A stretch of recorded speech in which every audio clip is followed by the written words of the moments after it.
Hi everyone, welcome to this morning's Forex webinar. Apologies, I think the heat and the sun is making us feel very, well, I don't know, a bit washed out this morning, but no matter. Thank you so much for taking the time to come and join us. We're going to have a look at what's been going on and what is going on in the Forex market. But before we do, may I just draw your attention to the disclaimer that I know you can see on your screen. As you know, trading can be a very risky business, so please don't ever think of using money that you cannot afford to lose. Those of you who come regularly will know we look at the markets, we look at the Forex market, and we look at charts, and we look at charts through what we call the prism of volume price analysis. It's a methodology that that uses this very close relationship between the price action and the volume, and by volume we mean activity, participation, the buying, the selling, and its relationship to tell us basically where is the market going next. Are we, what we're seeing, is it a genuine move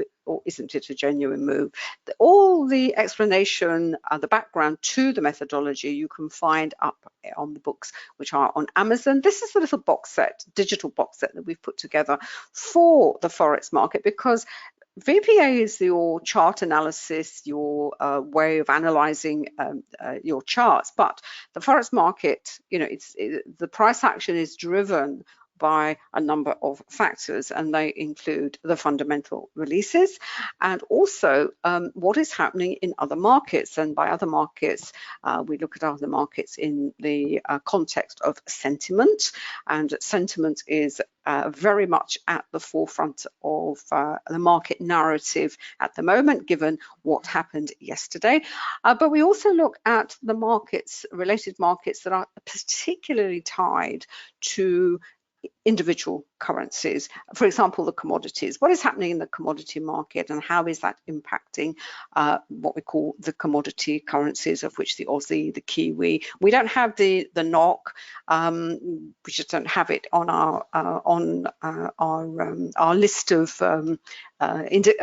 currencies that we trade and currency pairs that we look at. But the NOK, which is the Norwegian kroner, by the way, and the Canadian dollar, which is very much a currency that we do consider, have a very close relationship with the oil market. So, you want to have a look at what's going on beyond the silo, if you like, of the Forex market. All these markets are connected, and this is something that we have been talking about and writing about, and we're certainly in the books for a number of years. And as I said, it makes David and I, we sort of chuckle a little bit, because you can't move for a piece of analysis now or a commentary on what is happening in the Forex market without a reference to what's happening in the bond market, what is happening in terms of sentiment with regards to the VIX, etc., etc. But it is good. We're absolutely delighted, because it means that for as Forex traders or traders, whatever you trade, you become a much more rounded trader.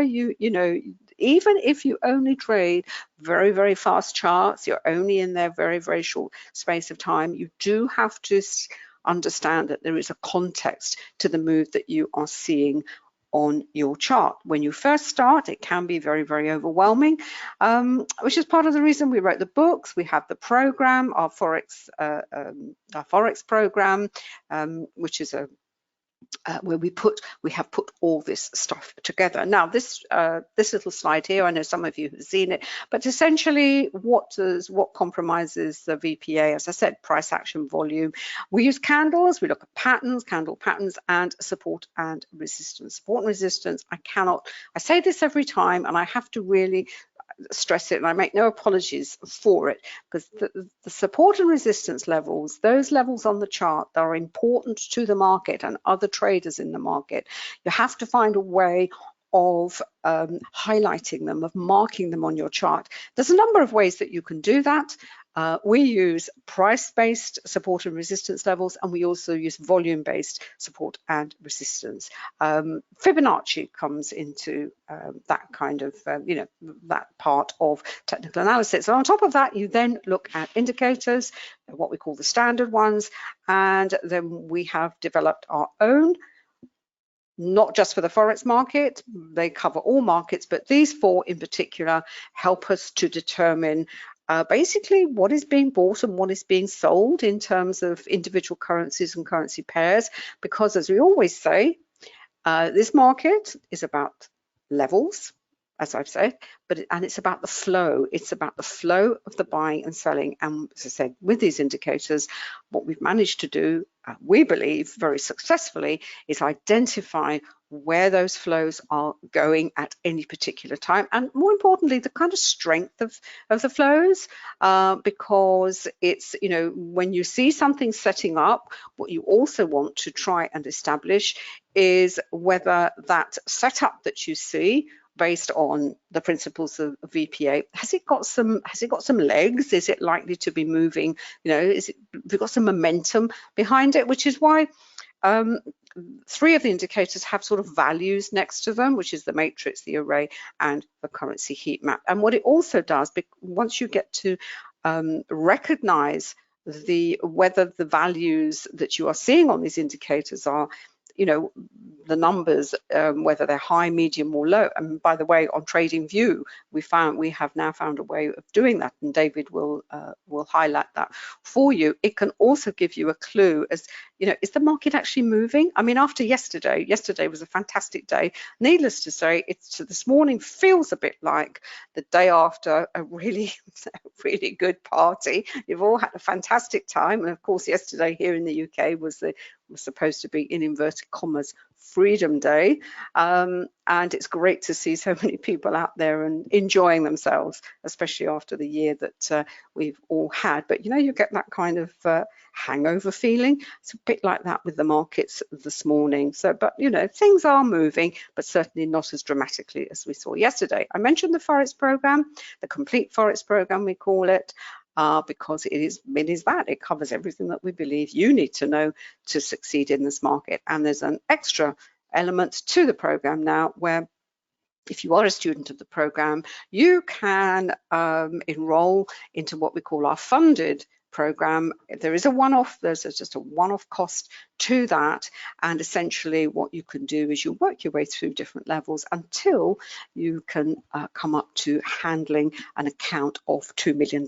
And it's not your money, it's our money. So there's absolutely, as I said, no risk to you. Right, I'm just going to take that down. Let me see. I'm going to do, I've got a few things I just want to cover very, very quickly. A couple of things that have cropped up certainly since yesterday and overnight, particularly with regards to the RBA. But let's just have a quick look at what is happening with the fundamental news before we look at the charts. And what we can see, it's all after last week where it was just a tsunami of news events. It's all, today is certainly very very quiet. This is Forex Factory, and it really doesn't get underway until Thursday. So if you are a euro trader, Thursday is a really important day, because obviously you've got the ECB, you've got the interest rate, which is sort of neither here or there. But the key thing for the euro is this press conference, because if you are a euro trader, one thing you have to do, and we stress this in our program, is you really do have to get to know the central banks, what the central, you know, whenever anyone from your central bank opens their mouth, you have to sort of pay attention, because the market is paying attention, and if the market is paying attention, then it is going to have an effect on the movement of that currency reflected in the various currency pairs. Now, to do with the euro, I'm not going to really talk about the euro today, but simply mention that if you've been following it, Lagarde came out last week, and they've changed the kind of framework to do with the interest, inflation, and, you know, are they going to let it overshoot? And, you know, they're buying bonds all the time. But it was all a bit vague. And one of the things you have to try and get to grips with the central banks is when someone speaks, or you have the minutes come out, you have the Fed minutes, they all come out with minutes now. What is the market expectation? What does the market think they are going to say? Now, the Aussie was quite interesting yesterday because of all the Aussie minutes, because the RBA is one of the few banks, the central banks, and it's the only one until until the release of this minutes, which basically, yeah, interest rates, they're not going to, no one's keen on raising rates despite the inflation figures. But what they have talked about, unlike the other banks, is what they call the tapering, which is cutting back on the bond buying. And so the market was very keen to know what was going to come out in a minute. So, but how do you figure out, how can you go and learn this stuff? Where can you get this information that makes sense and you can understand it, especially if you're just starting? Well, one of the ways you can do it, if you just click on the thing, and this is why Forex Factory is so good. And what it does, it pulls up all the sort of media commentary to do with that particular release. And I have to say, with the RBA, anything to do with the RBA, they are a fairly clear bank. When you read this stuff, you don't have to be an economist. It's very easy to understand. It may take you a little while to wrap your head around, the way they write and the terms that they use. But the RBA is one of the few central banks where it kind of makes sense. So, as I said, Westpac, they always produce a really nice, neat summary, as it were. And what you do with that, you say, well, the price action has already happened. So when we go to the Aussie, in terms of, let's look at the Aussie dollar, for example, because that's where you get reaction in all the Aussie pairs. And you look and you see, okay, let's have a look at the, let me have a look at the hourly chart for the Aussie dollar. What kind of reaction did we have in, overnight? Was there any volatility? Did you have, was it being bought, then it was sold off? Now, it doesn't look as though, let's have a look, 20th, this is actually overnight here. So we're talking about this little piece of price action here.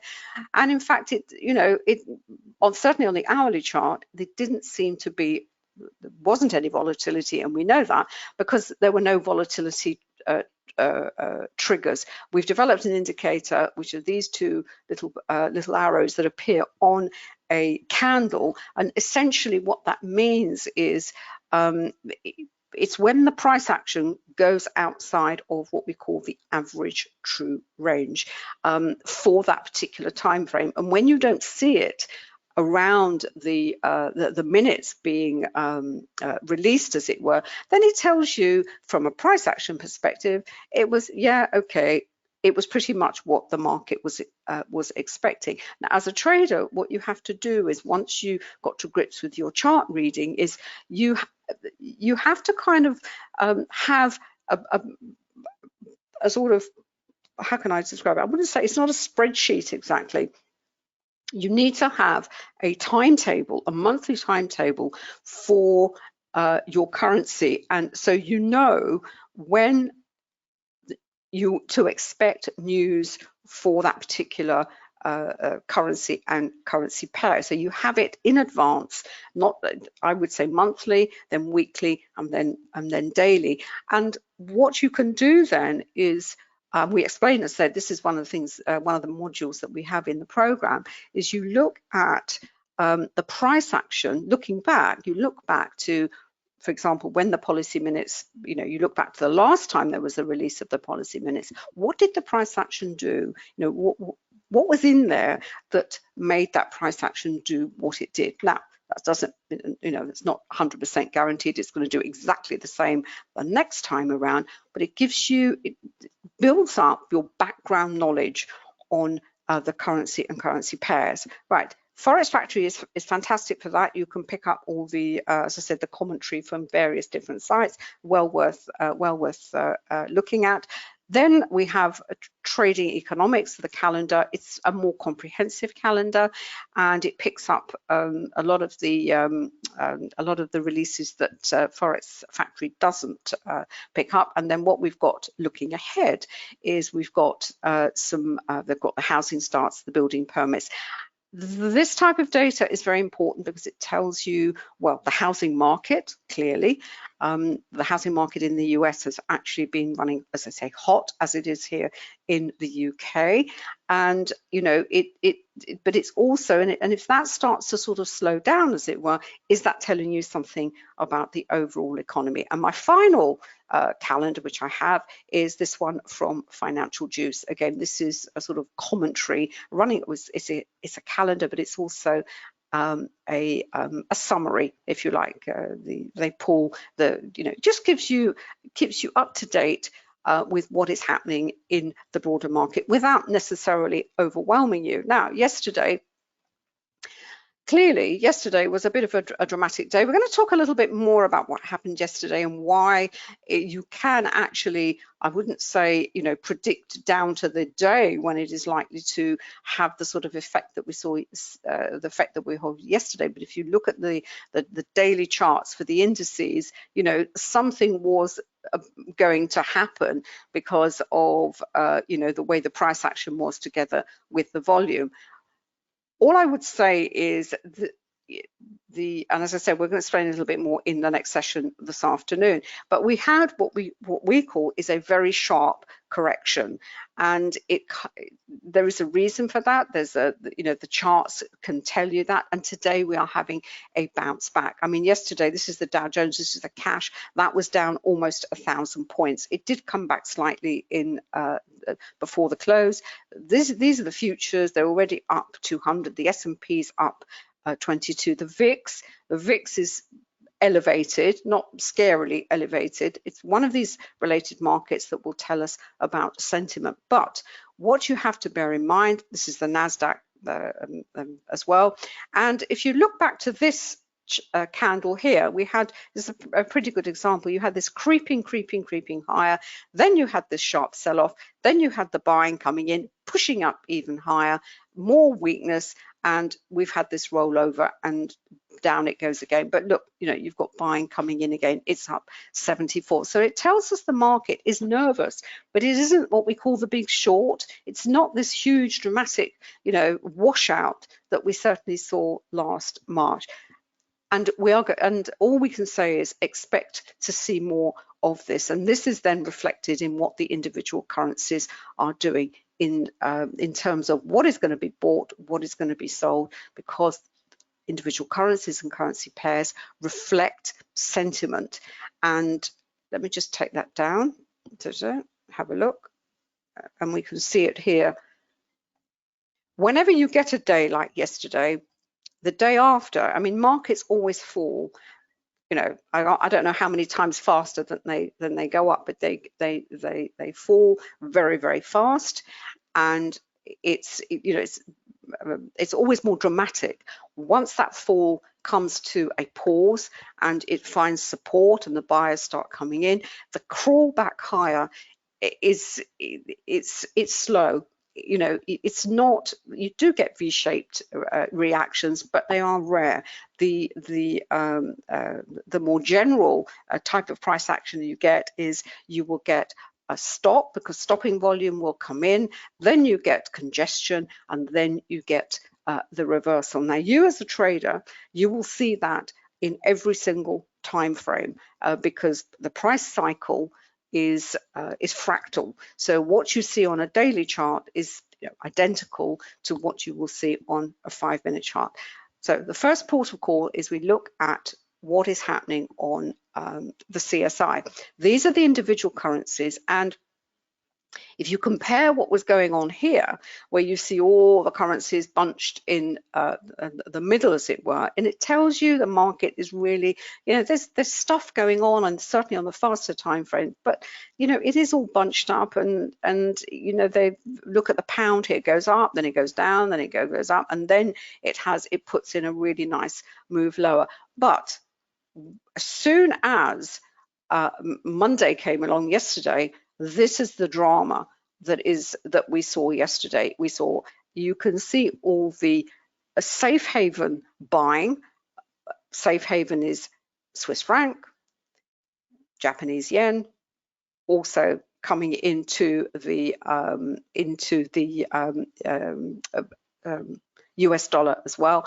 And on the opposite side, you saw the dramatic sell-off you've got the sell-off in the Aussie, which was very strong. You've also got it in the Kiwi and the Canadian. So if you could say yesterday was a fantastic day, that the currencies actually behaved as you would expect them to do in terms of their correlation to sentiment and other markets. Now, when I said about the numbers, the values that we are seeing here at the moment, this is when we're looking, as I said, now they're at these extremes, we're looking for the reversals as sentiment has reversed. But sentiment is very fragile because of this dramatic sell-off that we've had yesterday. So you will see the attempts to rise and then a flop back, if you like, not necessarily into that prime, it is going to carry on lower, because what will determine whether we have a strong reversal in sentiment is once Wall Street opens this afternoon. The futures are kind of leading the way,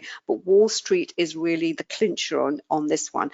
And you think, well, what's the difference sort of between yesterday and today? Yesterday's sell-off, you can read the reasons for yourself. One of them has been that this resurgence in the virus, with more people getting sick, either because they're not vaccinated or lots of myriad of reasons. And what that tells the market is that the economies are not going to recover. So if you don't have an economic recovery, are you going to go back into a recession? It's not as optimistic as it has been. So it's this worry, this lack of optimism. Now, there is a counter to that, and that is that we are moving into what's called earnings season for US companies, and that may, if you like, give the market a reason why it should carry on higher, because the equities, the risk assets, have a bias to the long and the positive side, as it were. And that's what you've got to keep in the back of your mind. What the Forex market does, it'll either confirm it, but sometimes it will say, do you know what? Regardless of what the commentators might be saying, it ain't happening at the coalface. And the coalface is, are they actually buying into that narrative? And that will be reflected in your currency. So sometimes you have to have a bit of a cognitive dissonance. Now, we know there are reversals underway, as it were. They are very desultory. So it's finding some. David's been in front of his computer for most of the morning, and we'll pass over to him, because what you have to do in this kind of low volatility environment, it may be necessary to go down to the faster time frames and even non-time based charts to see if you can grab a few pips, as it were. But we know things are a little bit desultory, because when I said about the values, the way we've designed these indicators is, these values here, 33 and 30 down here, they're not fantastic. It tells you things are not really, moving very much. And look at euro dollar. Euro dollar is, the most traded pair, and it's minus 1.53. It's now jumped up to minus 2.215. But it's awful for this time of day, because it's very deep liquidity. And so you can use the matrix thinking, well, what am I looking at? What's interesting is the number of cross pairs that are actually being bought. So you've got Aussie New Zealand, you've got Euro New Zealand, got Euro pound, and then you look at the yen pairs, because they are the proxy, if you like, for sentiment. They're all over the place. When everything was being sold off yesterday, they were slammed, absolutely slammed, because all the flow was into the yen, as you would expect. So the pair that is great for proxy sentiment is actually the Aussie yen. So if we have a quick look on the daily chart, and this is what I mean by by looking at what's that. This is yesterday's candle, which is enormous. I mean, it's just everything. Volume underneath it, given the size of that candle, tells you, yeah, there's probably not is a little bit out of whack, as it were. Where did it stop? Well, I think it got to the S6. So this is one of our price-based support and resistance indicators. I don't think it quite got there, and there is a wick to the bottom of that candle. In fact, there's a wick to the bottom of that candle. So that's the buying that sort of came under it. That's the sort of what we call the stopping volume, and we've had an effort to rise, and as I said, but sentiment is really very, very fragile. It's going to need, a jolly good reason for buyers to come in because they feel positive in terms of sentiment. Now, you can see this much better expressed on the hourly chart. And what we have here, we have a really, really nice example of sort of really VPA 101. You have a break from the S3. This is the price-based Camarilla levels indicator. The third levels, the R3 and the S3 of this indicator, are probably the most important, followed by the fourth level. We've actually put 6 levels in. Once you get a clean break from there, and you have market moving lower, and you have rising volume, that is what you want to see. But then what happens is you get a ton of volume, and look what happens here. This is what we mean by stopping volume. There is there's quite a deep wick to the bottom of that candle. This is where, if you like, that fall is brought to a halt. People who only trade price action, they would recognize that as well. But what the volume does, it confirms it, because look at that volume under there. There has to be buying under there. If that was selling, that candle should be down there somewhere. It isn't. So buying has come in. But as I said, as I explained earlier, you do get V-shaped reversals, but in general you don't. You then have to have, you go into this sideways motion. Now, this was actually, if we look at the time, this was just before the Wall Street Open, and in fact it did, and it then congested on one of our levels, one of our price-based levels. Then we had a fall lower, as I said. Then we had this is partly the RBA coming in, more congestion, but quite weak candles. This is a weak candle because it's got a deep wick to the top of the candle. Quite a lot of volume underneath it. You also have to read the volume here in the context of the session that's being traded. Doesn't invalidate, because that's much, much lower than this one. It doesn't invalidate the analysis of VPA. You just have to look at it. It's not such. It's a the Asia Pacific session doesn't have as deep. As much participation as you would expect, say, when New York is open, because you have London, New York, and Europe, whereas Asia Pacific is only one time zone, as it were. Where are we at the moment? We've had an effort to rise. We've got weakness there. We've got this candle. We've got a lower volume on that one. We're still on this support level here at the 5. Well, if this is going to carry on lower, where's it going to go? Well, the next level is then waiting for you. But this pair is very much connected to what is going to be happening on a more general, on a sentiment level. And when we go right down to the Renko, which is a non-time based chart, we can see the sort of what you get with sideways price action. You get a lot of choppiness. David's got the Bitcoin, the daily Bitcoin chart up, and you're in a congestion phase. You're into Wyckoff's second law. There is no clear direction. We had a clear direction yesterday. We had that massive fall. Now we have the pause, and these sorts of markets, they're not easy to trade, and this is where you really, really have to be. Its patience is required. I've had a look at the pairs that I normally look at. They're horrible. They're not doing anything. I just have to sit back. David doesn't discriminate quite as much as I do in terms of the pairs. He will just if I don't know, if Euro New Zealand looks like going to offer a good trade, he will go for it. I don't trade Euro New Zealand. It's not a pair that I'm not, because I've made a decision that I like to stick to my cable, my pound yen, and more and more my pound Aussie. Those are my three. I might add one or two later on, but for the time being, I'm happy to stay with that. So that's the kind of overall background to what's been happening, what is happening at the moment. If you've got any questions, drop them into the chat box. My last comment about the Aussie is the Aussie. Yes, it's sentiment. It will obviously have its own drivers as well.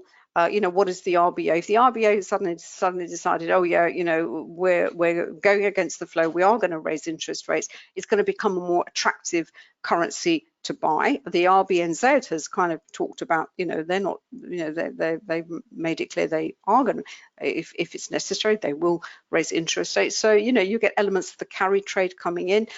But at the moment, if you look at the CFTC, the shorts have increased at the CFTC. So in terms of the market's attitude to the currency, it's not terribly positive. Plus what we saw yesterday. And the other thing we have to bear in mind with the Aussie, it is also tied to what is happening in China and also what the commodity market is doing. And if commodities are selling off, then that will impact the Aussie as well. Sorry about that. We've actually got some building work going on in the house, and there are plasterers wandering about all over the place. Let's go and grab them. Right, just move the chat box out of the way. Hopefully you can hear me. Hopefully you can see my screen. I'm actually on. I've got quite a lot going on. I've got. I know it's very busy, as Anna said. There's a lot of congestion. But if you're going to trade some of these moves, the reason I'm on the pound yen is because it is one of the ones that's tradable right now. But you've got to step down to some of the maybe slightly faster time frames to really pick it up. And as you can see here, this is up on 15 seconds. Let's get rid of that. I'm not suggesting you move to 15 seconds, but in these sort of conditions, you do have to move down to the faster time frames. I've got the 1 minute, 3 minute, 5 minute, 10 minute, and the daily down here. Perhaps we start with the slightly slower of the 10 minute. Just refresh that. Sorry. Where are we? There we go. This is this morning. This is 8 o'clock London time. So as usual, coming through from 7 o'clock Europe, we start to see the volumes pick up a little bit. Then we get the in-Russia volume as London opens. Fine, we get this sort of stunted rally. And that's partly because if you look at the indices, they are actually opened on the futures markets, they opened gapped up. So there is an effort to rally, but as you'll see, it's not particularly strong. Just pull this over a little bit. There we are. And it really is, this business, as we always say, is about levels and flow, levels and flow. It's picking up the levels. We have this very strong level here on the accumulation distribution up at just below 150, 149, 90, 95, which the market got to again. It then, it struggled here. This was overnight. It got back to it overnight. And then we start to roll over. We come back down to the volume point of control. There was a level here that's very strong, acting as potential support, but that was taken out. And then as the waterfall develops, you've got rising volume. And that really is the classical sign of momentum in a move. What you're looking for is those signs of momentum where it's confirmed not only with price, but also with volume. It's not so much on price here, although they are widening slightly. This is the other aspect. When you're in a price waterfall, they generally often start off slowly and then they start to pick up momentum. And as they pick up momentum, you will see the spreads widening quite dramatically. This is less dramatic. These are more even tempered, I guess, throughout the phase of price action. But what you are seeing here is you're seeing the rise in volume, which is what you want to see, because in a falling market, you want to see rising volume. In a rising market, you want to see rising volume. We're all familiar with the concept of gravity. And it takes effort for something to rise. So we're all familiar with that concept from a volume perspective. So we want to see volume rising, but the same is true in a falling market. You've got to see volume rising. If volume is falling, then it is not going to be sustained, purely because you haven't got sustained selling pressure to really drive that trend hard.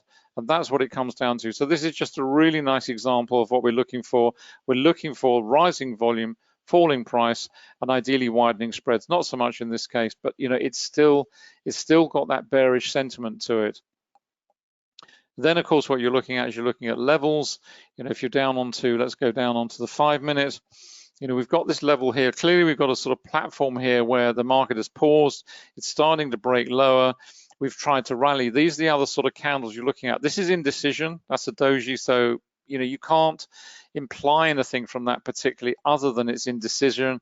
So it's not weak, it's not strong. It's just the market is indecisive. So you have to be wait and patient. This candle tried to rally. We've got a wick to the upper side. We've got decent volume under it. Does it look particularly strong? No, not necessarily. It's followed by a doji candle signifying indecision. We then get a further candle here, which does signal weakness because we've got a wick to the upper body, nice deep body below, lots of volume in there. You know, it's not a sign of strength. If it was the other way around, as it in here, you can imply from this one that there is more buying than selling, and the market's trying to rally. It's not quite a doji candle, so there's a lot of indecision in here in this candle as well. Then we get another little doji candle, more indecision. You know, it's just not, there is no momentum to the upside at this point. Next candle is nice widespread down candle, little wick to the lower body, decent volume under that one, and it looks as though we're starting to break lower still, going down to 149 and possibly lower thereafter. But as always, much will depend on what is going on in terms of the indices and broad sentiment. Over on here, this is the 10-minute CSI, basically confirming what we're seeing. The selling of the British pound in yellow, the buying of the Japanese yen in magenta. You know, it's a nice strong move. Now, obviously, that's on 10-minute. What's going on in 1 minute may be very different. We just hop over onto multiple CSIs, take a quick look. Where are we? There we go. Just drop that out of the way. Just even these out a little bit. Okay, so this is 1 minute, this is 5 minute, this is 10-minute over on 15. So this is the one we were on 10 on that chart a minute ago. Pound selling, magenta, yen buying. Same sort of signal over here on the 15-minute, exactly the same. It's got some way to go before we get down to overbought and oversold regions. Back down onto the 5-minute, we're just starting to arrive at those conditions. And over on the 1 minute, that's also confirming what we're seeing. We're seeing yen buying and pound selling just starting to kick up. Now, if this is going to translate into a possible reversal move off these extremes, which we're not at yet, but we might well get to, then what we're going to see is the ripple effect from the fastest right the way through to the slowest, because it all depends what your time frame, what your horizon is. If you're down here on the 1 minute, a 1 minute scalper may well be looking at this as an opportunity to scalp as soon as this starts to flick over. If you're up on the 5 and the 10-minute, what you might see on here, you might see the yen do this, go all the way down to the bottom, come back up again. Now that's tradable for a scalping trader, but as far as you're concerned, maybe over on 10 or over on 15, what that is basically a little pullback or a little reversal in the longer term trend. And the only reason that this becomes significant is if this then translates into the same effect on 5, and then that translates through to 10 and 10 through to 15 and so on and so forth. And that is when you get the development of trend, but it always starts in your fastest time frame. Now, if this, as I say, if this started over here, we had a reversal here, so the yen sells off and the pound starts buying, as we're just starting to see now, if that is going to be something other than a very minor pullback, in other words, down here, back up again, what we would see on the 5-minute is probably a little kink down and a little kink up. And then if this migrates back to buying of yen and selling of pound again, then this will just revert back and continue in the same trajectory, which is effectively what you saw here. We saw a little bit of yen selling coming in. This is a possible reversal. Hasn't really translated over here. Now we're starting to see the yen buying coming back in. We saw some pound buying here, a little kink up. The pound is selling again. And that's why on the faster charts, you will see this as a pause point, a little reversal, and now continuation. It all comes back to context and what it is you're trying to do in your particular time window. There we go. It really just makes the point here, over on the 10-minute, okay, we've seen a little bit of a rally, but it's still looking bearish. The trend monitor here on 1, on 3 is bearish, on 5 is bearish, on 10 is bearish, and out onto the daily is bearish as well. So, you know, the trend monitor is signaling that quite clearly. Obviously, we've had little rallies here on the 15-second. You know, that's what you expect to see. But basically, put 4 of these candles together, and you come up with what's going on in terms of a 1-minute candle. You know, again, that's the nature of what we're looking at. If we pop this up full size, what have we got here? Yeah, we had a little bit of a rally here. Doesn't look particularly strong. A little bit of a wick to the upper body, decent volume under there. You know, it's not looking particularly strong. It's still got that weakness about it. And if we go over onto the indices, just see what's going on there. This is on Globex, remember, the cash markets are not open yet. So this is Globex. You can see here the open. This was the close yesterday. This is the YM, the NQ in the ES. So we've got the 3 US indices here on futures. These are September contracts. This was the gap up. So in terms of, just pop that up full size, make it a bit easier. That was yesterday, came down to the volume point of control. No great surprise. You know, that's where you were expecting it to stop and pause.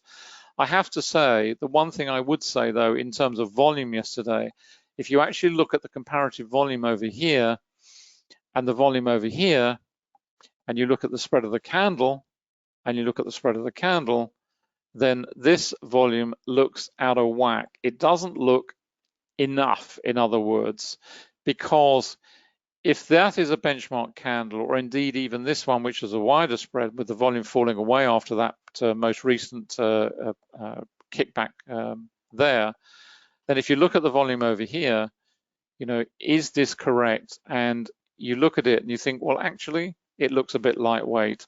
What does that tell you? It really just gives you, it's not saying loud and clear that this is a fake move, but it's just giving you an indication that the heavy weight of selling is not as strong as it should have been, and therefore do not be surprised to start to see a reaction back higher or congestion follow and followed by a reversal higher. Because if that were true selling, it should be much more significant than that. And the same is also true if we go to the NQ. This is the NQ on the daily, much less dramatic. Yes, we had some decent buying coming in later in the session. That came in to support the price. We've got the little gap up here as well. But look at the volume. The volume here again, you know, it's not that significant. We had almost equivalent volume on this candle, and yet, you know, here we've only got that much. So it's not, it doesn't look aligned as it should be. And a similar sort of picture here, you know, perhaps less dramatic here, because if you look at this candle here, that volume, this candle slightly wider, okay, volume maybe a little bit higher, but not dramatically so.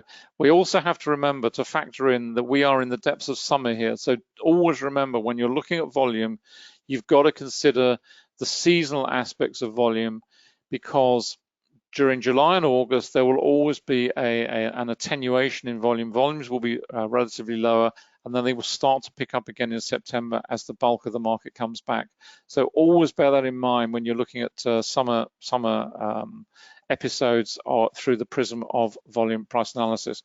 But this is basically what's happening at the moment. You can see volume point of control. This is on 5. This is on the ES, very much in evidence. You know, there's a lot of sideways price congestion. We're not seeing strong trends here. We're seeing sideways price moves, exactly the same on the YM. There we go, up to the volume point of control. You know, it looks weak at the moment, coming back down, rising volume. You know, it's just pressing down again. We've got lots of support and lots of resistance regions in here in terms of price. And on the on the NQ, which tends to be more bullish than the other two at the moment, and there are lots of reasons for that. We'll cover it later on in the next session. But as you can see, an absolute ton of price resistance here on the accumulation distribution indicator. This red dashed line, we've got this blue one, we've got the volume point of control. You know, there's 3 very strong reasons to expect this market to congest here, to really struggle to break through that level. And if it's going to break through that level, then it's got to see some decent support in terms of volume coming in as it tries to rally and break through. But at the moment, it's not. We had a decent little move here, lots of volume coming in, so we had some decent buying in there, managed to rally a little way, but then kind of ran out of steam. You can see, just eyeballing it, you can see how the volume falls away on the up candles, the green ones. In other words, it's just, you know, there is a general fear, lack of interest, whatever, call it what you will. You know, that's what we're seeing right now. Let's go back on to the currency pairs multiples. There we go. I'm just going to pull over the trading view. Just keep an eye on that for the time being, just see if it carries on lower. Let's just pull this one over. This is on trading view. There's a lot going on trading view for us at the moment. This is Bitcoin. I won't go back to the daily because I have to resize the chart, but this is the Bitcoin scenario at the moment. We did a post on it yesterday, I think, when it was up at 30.5, maybe 31.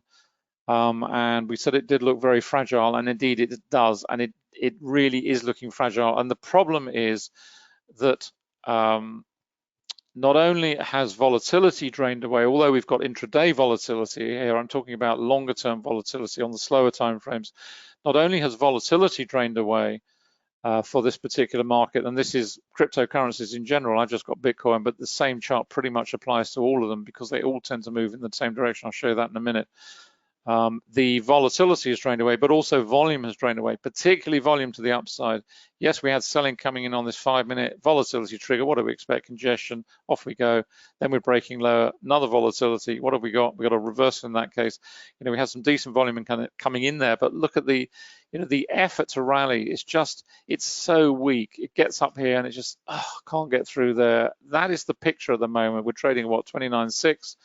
And you know, we could go a lot lower. The significant level for this is just below where we are right now, because if you look at the daily chart for Bitcoin, there was a massive down candle, huge volatility spike on that day. I think it was May the 19th off the top of my head, something like that. And we are still trading in that range. Now, if it breaks to the downside out of that range, then it could well break a lot lower, and significantly so. So it really is at a key level right now. So that's Bitcoin. This is the cryptocurrency strength indicator, which we recently just launched.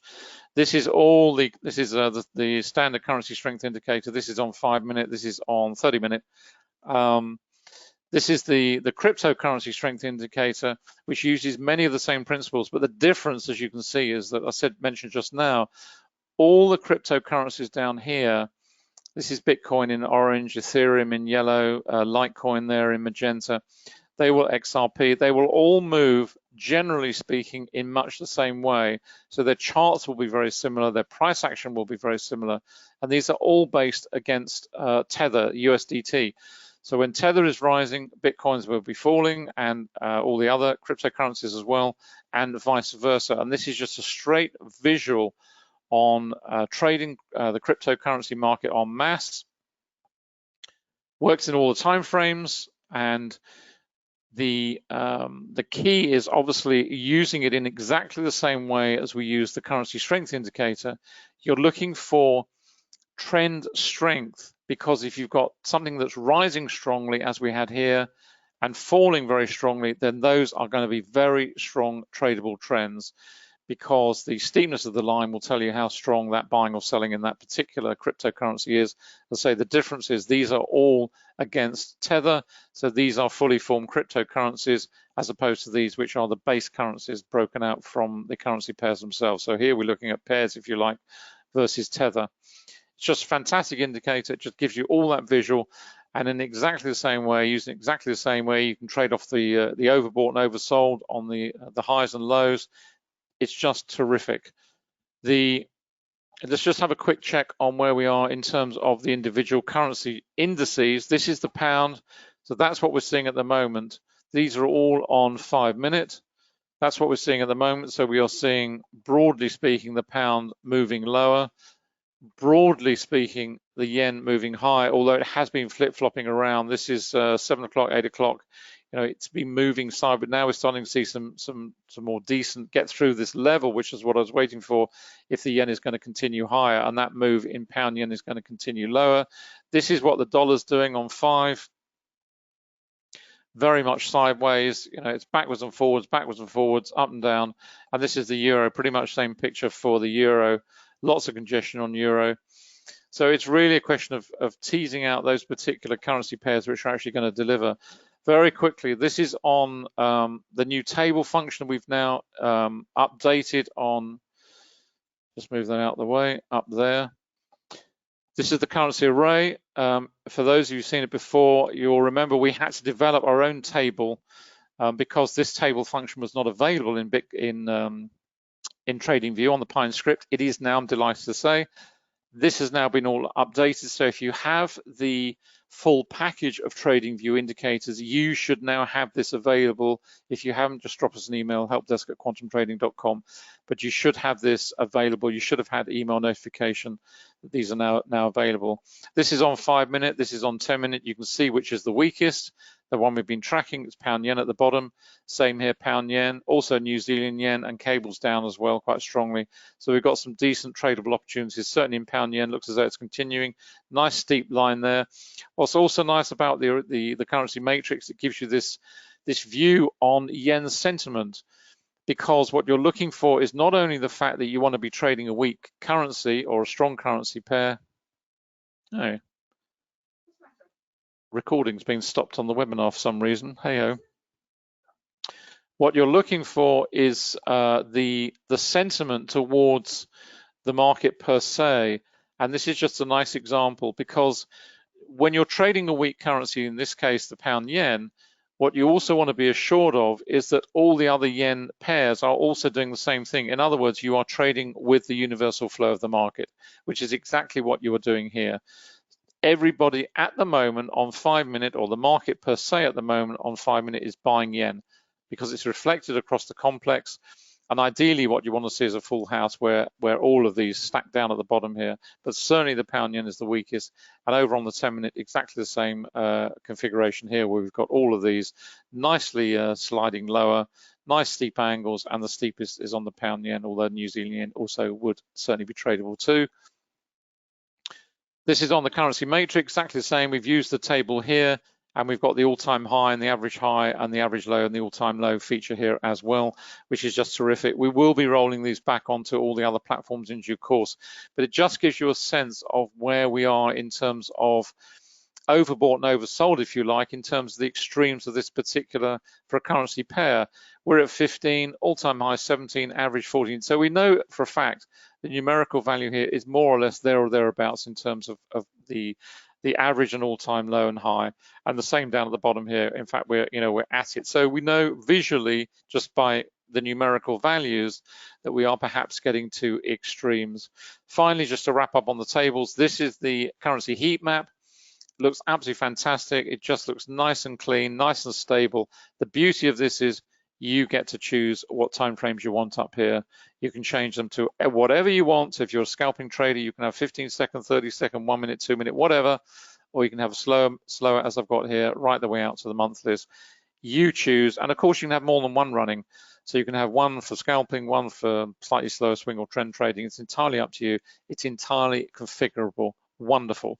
Finally, just very quickly, we are in the process of working on a new indicator for TradingView, which will actually be similar to a radar screen, which I've got down here. This is on TradeStation I'm on now. This is TradeStation Global. This is on 9.5 running, and this is driven by Interactive Brokers. So if you have an Interactive Brokers account, you can link it straight through onto TradeStation in exactly the way I've done here. It's very powerful. You get all the benefits of TradeStation. It only works on 9.5 though. We also have TradeStation Securities version 10 and above, which is driven through the TradeStation data feed. But this is driven by Interactive Brokers. You can see here what's going on. I've got the trend monitor here. I've got the trend line, got the trend bar itself. I've got the trend dots here, and I've got the dynamic volatility on here, all on the same chart. So you get this instant visual. We've got 1 through 15 minute. This is on 6A, that's Aussie dollar. This is currency futures we're in now. 6B, that's cable. 6C, that's CAD dollar, not dollar CAD. That's the inverse, in other words, because everything's quoted against the dollar in futures. This is 6E, so euro dollar, and the 6N New Zealand dollar. I've got the dollar Swiss, which is Swiss dollar over here. So basically, all of this is blood red. What does that mean? It means only one thing, that the Aussie dollar is being sold, and therefore we are seeing some strong dollar buying in the market right now, because it's reflected on the trend monitor right through 1 through 15. The trend monitor is turning red, so we're seeing strong dollar buying. What does that mean in terms, and you can see this is on 5 minute, this is the dollar rising, we've got yen rising, dollar rising. I would expect to see the Swiss franc rising at some point in the green as well. If the sentiment of the market is shifting quite strongly, you normally expect to see the dollar being bought, equities selling off, yen rising, Swiss franc rising. and possibly reflected in gold if it's dramatic. That's what you're looking for, but this is just a straight visual right the way through in terms of the dollar. What is going on in terms of dollar? Where are my tradable opportunities? What is the trend monitor doing? What are the trend dots doing? They're all aligned. You can see it over here. This is on 5 minute on the Aussie dollar. And this is the sort of the indicator that we're looking to develop on TradingView using the table that I outlined earlier on.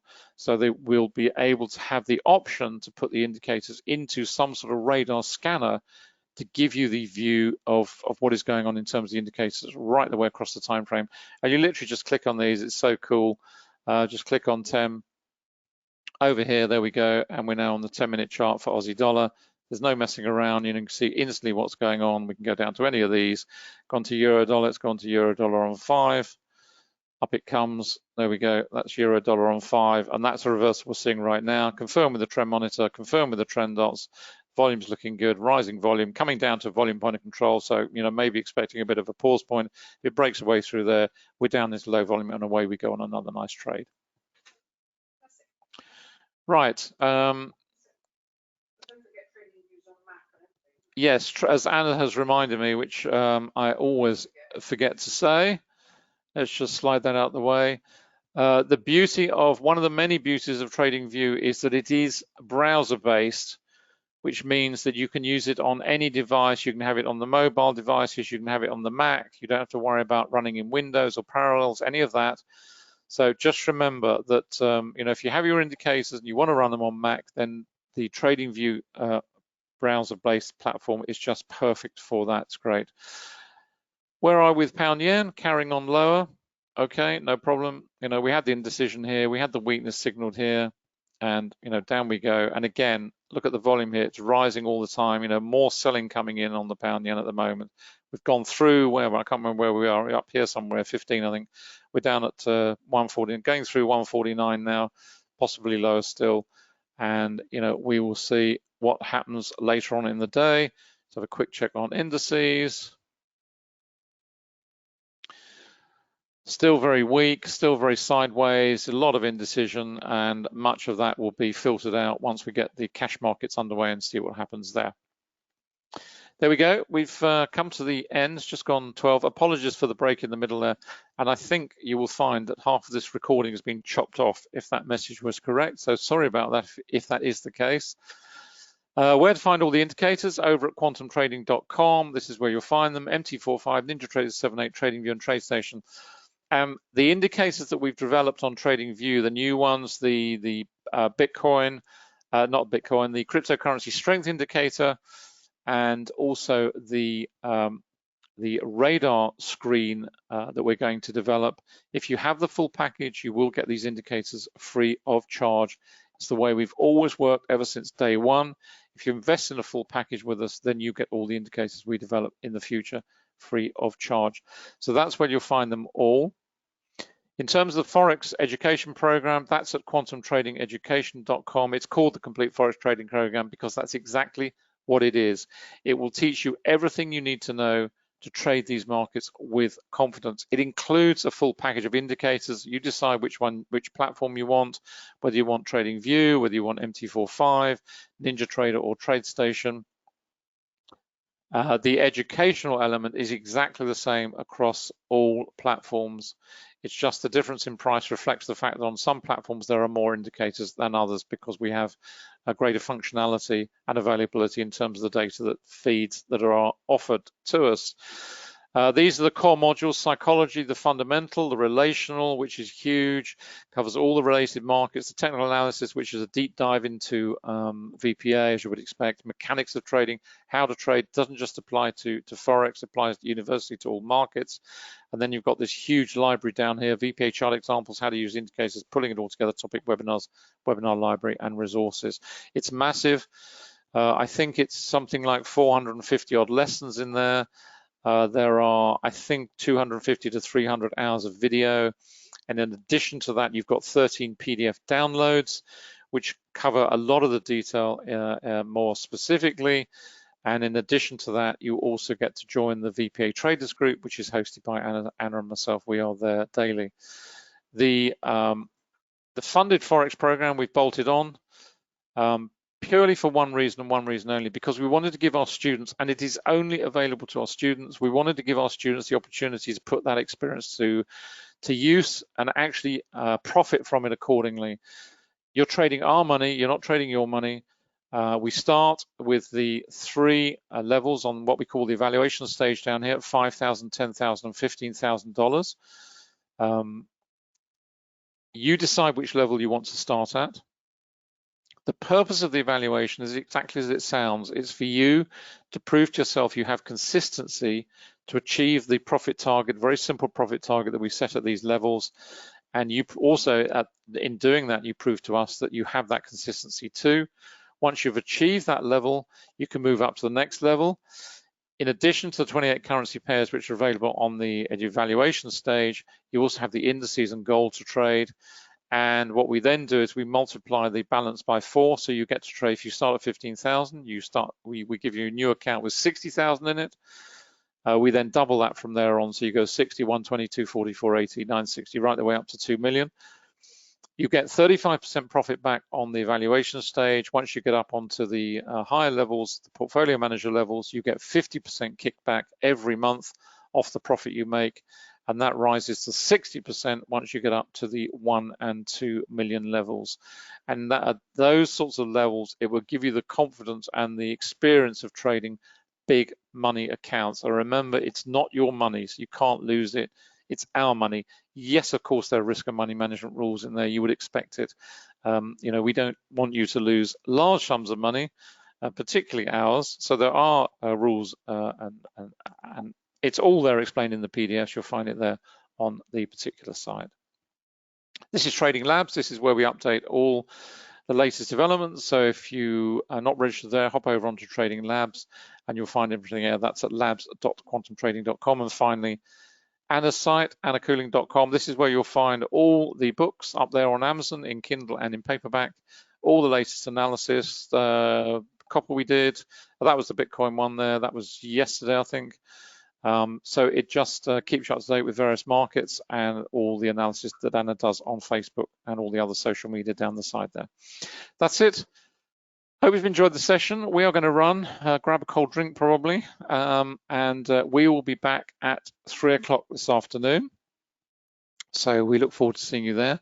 Hope you've enjoyed today. Thanks very much indeed for coming along today. See you soon and bye for now.